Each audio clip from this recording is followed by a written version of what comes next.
Hey guys, welcome or welcome back. Tisha here. Let me apologize in advance for the angle of this video, but my tripod literally just broke as I was setting up to record. So I'm going to have to order another one. So you're just going to have to deal with me at this angle to discuss the Real Housewives of Potomac review. Do me a favor and go ahead and hit that like button. It does help the channel. I'm not going to waste any time. I may leave some things out.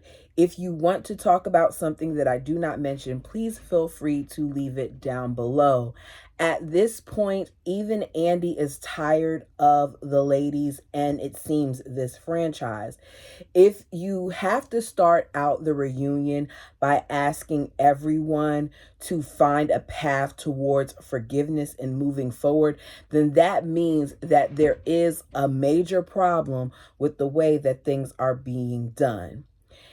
Andy says he is a viewer and even he has become frustrated with this show because the show is supposed to at some point have them come to a common ground and have them take for accountability for their actions. And he just wants to know if the ladies are prepared to do this. Karen believes they can. I don't, and they kind of showed that in the way that they acted in this first part.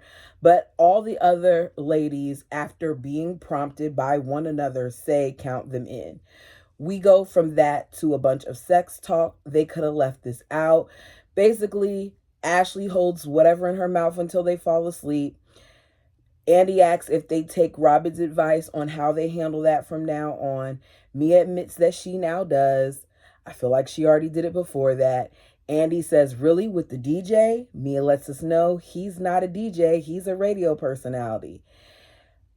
Either way, that's who she does it with. Karen is asked about why she paused when she was asked how many people that she's had relations with in the last 5 years. And Karen says because she also was counting her wet dreams. Now, I felt like Karen was done with that, but that's what she's saying. We're going to go with it. Robin feels like the pause is because she was actually counting how many men that she's been with. And Karen snaps back and says, no, that would be Juan. And in the moment, I laugh because Karen, they come down on Karen sometimes for the things that she does and for her straddling the fence and all those other things. But Karen is not playing with Robin. And I can appreciate the fact that she's at least not playing with her. Andy gets to this Robin segment and how she had details about what was going on with Juan. She, on the other hand, doesn't feel like she hid anything. I feel like she has, and I feel like she still is. You all let me know down below what you think. Andy says, to be clear, you're saying that Juan hasn't cheated on you with a girl from Canada or with Coach Bree or with anybody else since you've gotten back together. She says that she can't say anything for certain, just like no one there in that room can say anything for certain, which I kind of agree with that. You really don't know what people do. People can lie and say that they are upstanding citizens or they haven't cheated and be a cheater and all of those things. But her bottom line is she believes him. Andy says, is there anyone in this group who believes Juan's story? Karen speaks up for the group and says, I don't think any of us in this group believe his story at this point. Mia adds, but it's for Robin to decide. And, they all basically agree and say that it's their job to support her. Giselle asks Robin if it bothered her that Juan said that Bree was a beautiful woman. And Robin says no, because whether he went to the laundromat with a beautiful woman or not, it would have been an issue. If she was ugly, then it would have been a bigger issue. And I don't feel like it had anything to do with the way that the women looked. The point is that he is willing to do something as simple as show up at a laundromat or do things with someone else when he can't even show up for Robin at an event or, I don't know, this reunion. She's asked if Juan was supportive of her this season, and she says yes. He showed up, he filmed, and he answered questions. I don't really feel that's the case, and it looked like some of her cast didn't either based on their facial expressions. Andy says, was he supportive of you this season? Because he didn't show up tonight, and it's not like he has a basketball game that he's coaching. I laughed so hard when he said it because Andy is coming with the heat. Wendy says, she doesn't understand why Juan wouldn't show up. Not like, did he not consider, that you were going to be under fire tonight, that you were going to be asked certain questions? And Robin says no. When he says that the least that he could have done as your husband was show up, stand behind you, and take some of, the heat off of you. And I agree. She's asked if it's weird that Juan deletes his messages because some people think that it is. Robin does not, because she says Juan doesn't like clutter in his phone. She also doesn't feel like it's weird that they don't have each other's passwords. As far as the passwords are concerned, I'm not going to be like, oh, that's so crazy, you should have his password, because I know I don't have my man's password and he doesn't have mine. But if I ask to see his phone, he doesn't hesitate to hand it to me. And I don't feel like it should be that much of an issue. There may be some things in your phone that you may not want to share with certain people, but that is your husband. So to each his own. Candace says her issue with Juan was never if he cheated or not. Her issue was that Robin kept it from the group. Yet there's so many instances where Robin demands that the group shares their personal lives, and Robin doesn't think that she's done that. Candace says you have. I'll give an example. Last year when you talked about the pictures of Karen with blue eyes with that man, Robin makes an excuse for it, saying that, Karen started it and that's why she said it. But we've seen Robin interject herself into people's situations time and time again. She did it when it came to Karen and the taxes. We saw her do it when it came to Ashley and Michael. We saw her do it when it came to Monique. And we definitely have seen her do it with Chris and Candace. The only person who I don't think that she's demanded a certain amount of information from is Giselle. And if she has, it's been off screen. Karen is agreeing with what Candace said. Robin said she didn't keep it from the group because it didn't happen yet. And Candace says, you basically sold the information on Patreon rather than bringing it to the show, so you knew. And he says, don't you think that it would have been smart to get ahead of the story? She claims yet again that she didn't know that there was a story, but she did know, because Andy shows a clip from Guess What Happens Live, or whatever that show is that he does, the after show, where he had a discussion with Robin and she admitted that she was waiting for Karen to bring it up. So which one isn't? Karen says, when it came to raise tax issues, I made sure that I got ahead of the story. I put on a press conference with no press. I let everyone know my story. And Jadelle and Robin said, well, it was already in the paper. And Karen says, well, Robin's stuff was in the paper too. The credit card paper.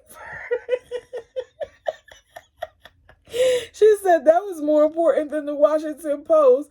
Sometimes I love Karen because she has a way of breaking up things. Andy then reads a fan question. In season 3, Candace said that her and Chris have the right to choose what they share. Candace says, look, I'm not going to answer that question from that person because that is a blogger that talks to Robin. She even was talking about Giselle to that person. Robin claims she wasn't, and Candace has receipts. I mean, an entire poster board, a trifle that she had behind her. Candace starts reading them, and it's clear that Robin was talking about Giselle. So at this point, she can't deny it. She says, you sent this to 2 bloggers. It contains the video of the tail end of your argument or disagreement that you had with Juan, whatever you want to call it. And you said, I'm thinking about posting this on Sunday because she pissed me off. Giselle said she's not mad at her. They talked about it. I think that whether they talked about it or not, they would have said that because those two aren't going to throw each other under the bus for us all to see. I'm sure that they had discussion about it after this aired, because even though they tried to look unbothered, you can tell that they were a little bothered, especially for Robin to deny it at first and then realize, like, oh shoot, I'm busted, I gotta admit it. Candace still feels like Robin hid behind the stuff that was going on with Chris in order to keep the spotlight off of her and Juan. I don't know if I believe that, nor do I care, but you all let me know what you think. They're asked what they need to move forward. Candace gets in her feelings and says she doesn't have tissue. Giselle says, not the tears, not the tears, and she starts obnoxiously laughing, clapping, not the tears, tears, tears. Those fake tears just keep coming. And I'm like, okay, Grow up. I want Candace to stop engaging and stop crying because nobody believes her at this point. I think Candace really did care about Robin at one point, but it's obvious that Robin does not care about her. Andy turns to Giselle and says that was kind of mean. Candace says she's a B. She says, all I wanted for her to do was to acknowledge that there was a difference because this did hurt me. It did hurt Chris. Robin says she don't want anything from Candace. She adds that she feels like if Candace really feels like she was plotting on her, then she shouldn't want to be her friend anyway. And I agree with that. Mia says Robin is looking for accountability and Candace wants transparency. It's obviously not happening today. Juan still isn't working. He's volunteering with his son's basketball team. As a result of Juan's help, we're being told by Robin that the team won their first championship in 31 years. Coaching is his passion. It's giving him more time with his son, all those things. And Andy says, is there anything that the viewers may not know about you and Juan? In other words, what are your final words in case we decide not to give you a contract renewal on this show? She says they've been around for 28 years and you go through things. They want their family. They support each other. They're best friends, blah, blah, blah. Everything that she mentioned to me was things that we already knew. But the one thing that I was waiting for her to mention that she did not is that we're deeply in love with each other. She then tells us that they should do a 2-hour special on Juan Dixon's life because he really has an interesting story. I don't believe that. On to Karen.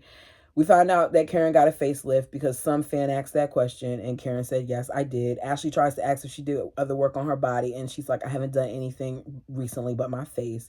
She says she's Switzerland and as a result, she tries to make things right.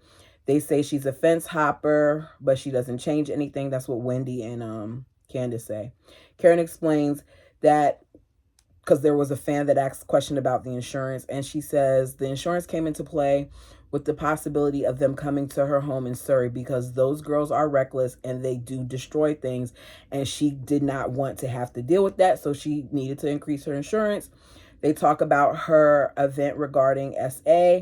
She says she knew a lot of them had some history of it because she is friends with those ladies and she's glad that they were able to talk about that and that everybody received something from the event.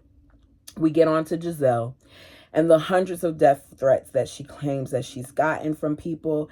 And Andy wants to know why she did not confront Candace on this. I don't feel like she needed to because I don't feel like it's Candace's fault.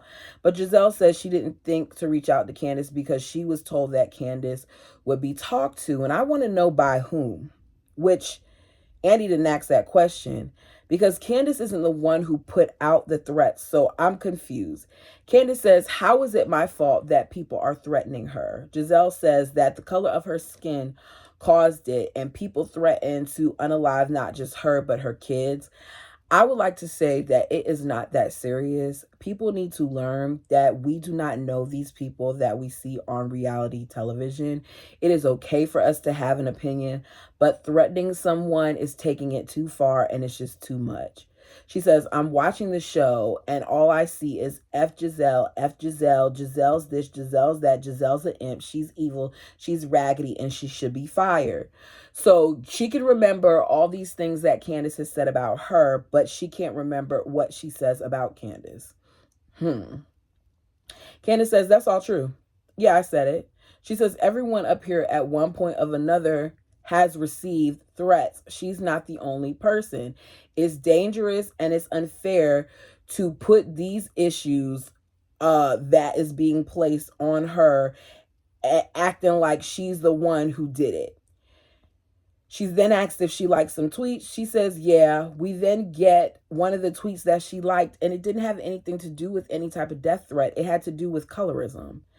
They're all going around liking different tweets. So the fact that we're just pointing out this one that Candace did, I'm not surprised. Candace says it's no different from her going on her podcast and talking about me. Giselle claims that she only spoke about her once, and we get a clip of it, but that's not true. Giselle did an interview with Us Magazine, and I think it's somewhere on YouTube, because I remember seeing a clip on YouTube, and she talked about Candace and Chris, and even stated that she felt like the lady that came out was being truthful. So stop acting like it was just that one time. And I'm sure she's probably done it more than once on her Patreon, because that's a paid for thing. But if you all know, put it down below. Robin says, so the screenshots are Photoshop? Candace says, I don't know what you're talking about. Robin says, so the screenshots of your husband's limp penis, are they Photoshopped? And the multiple voicemails. Why is it that Robin has more to say about Candace than she does about her own man?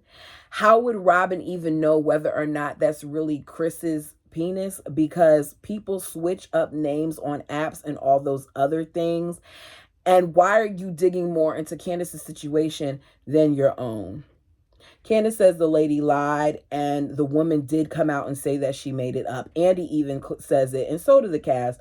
Robin says, but then she retracted it. No, she did not. The woman disappeared after she came out and said that it wasn't true. We all knew it wasn't true. Tasha K picked up that story and ran with it, and because it came on Tasha K, people thought it was truthful, but it wasn't, and it's not right. NECA says that lady has no credibility. Basically, Karen, Mia, NECA, and Wendy are taking up for Chris and Candace in this moment because they don't believe it, whereas Ashley and those other two are quiet or are chiming in saying that it's true.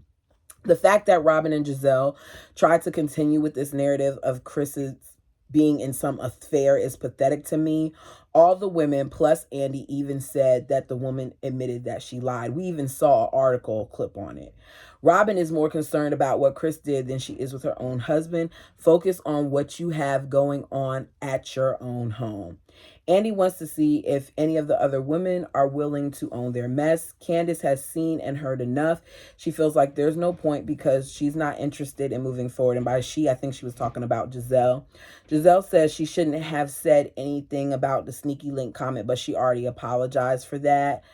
You've done way more than that. Candace tweeted, it's triggering to watch someone who accused someone of SA then talk about SA.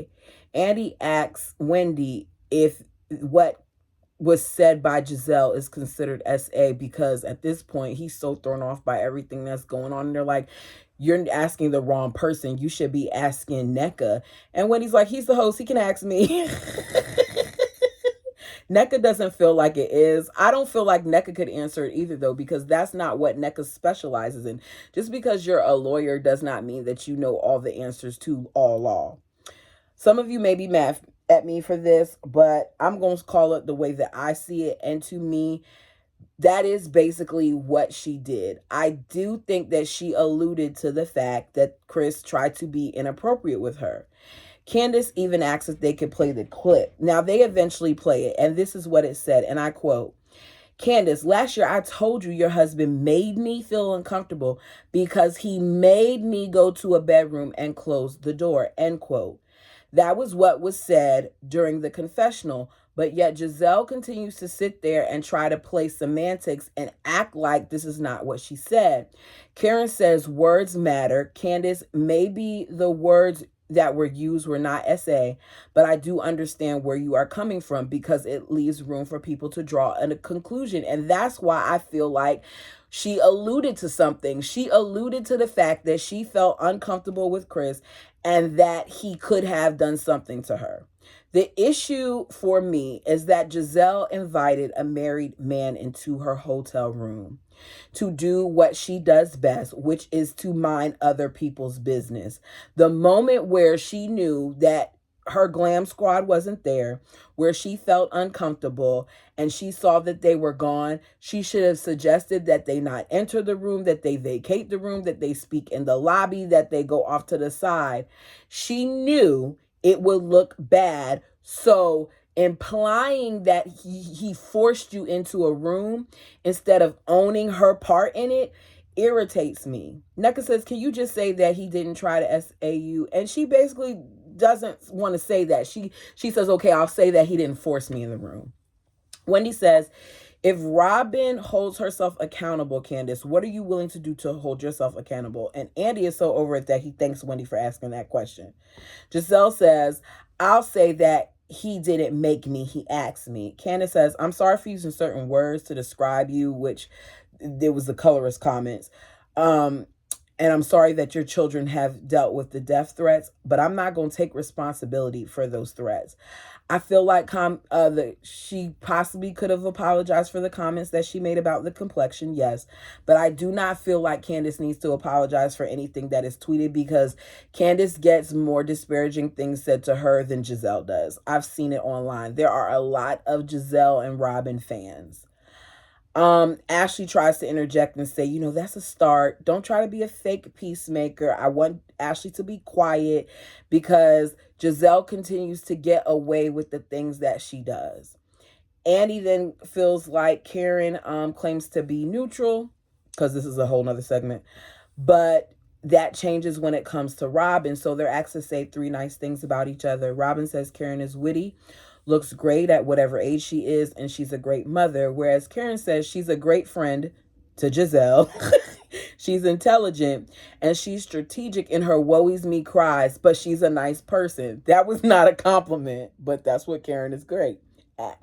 Robin tries to talk about Candace again because she wants her to be objective, but Robin isn't objective. It's then lunchtime, and Andy is so over these ladies that he wastes no time to get up and leave. Like, there is no talking. He's up and gone. Mia is on FaceTime getting told by Ink how good she looks. Okay, this is where I got to get on Gordon. Now, Gordon, you can't end the season being mad at Mia about this guy, and here you are on the next episode leaning into the FaceTime to say hello as you hear her telling him I love you, and him saying she looks beautiful. It's clear to me that both of them are dysfunctional and they have some type of arrangement. We come back from lunch to talk about Mia. We find out that she has a penthouse in DC, that Gordon is currently living in Charlotte, and he's about to move in a condo across the street from her. As I said, dysfunctional. Mia lets us know that her and Ink were high school sweethearts, that at some point they drifted apart because he wanted to focus on his career and they had distance. Andy wants to know if Ink and Mia were in contact during the marriage. She says here and there, but nothing serious. There was one occasion where they rekindled the flame. That is a yes. Wendy says, Mia, full disclosure, I don't know who Gordon is talking to, but he said that Ink came over to the house and tried to take Jeremiah because he believes that is his son. Is that true? And she confirms Ink thinks that Jeremiah is his. And my response to that is get the test. Stop talking about this on TV. Make sure that your child is okay with this, because your child is of age to understand what is going on here and deal with it. Because to do this the way that they're doing this is making me more concerned for the child. And that's how they ended the episode. To me, this does not need to be 3 parts. I feel like Candace has every right to feel how she feels about Giselle. You get one time to lie on my spouse and allude to any improper conduct, whether we want to say that she tried to accuse him of SA or not. Maybe saying accuse him of SA is the wrong thing. But she did try to accuse him of inappropriate behavior. Let me correct myself and say that.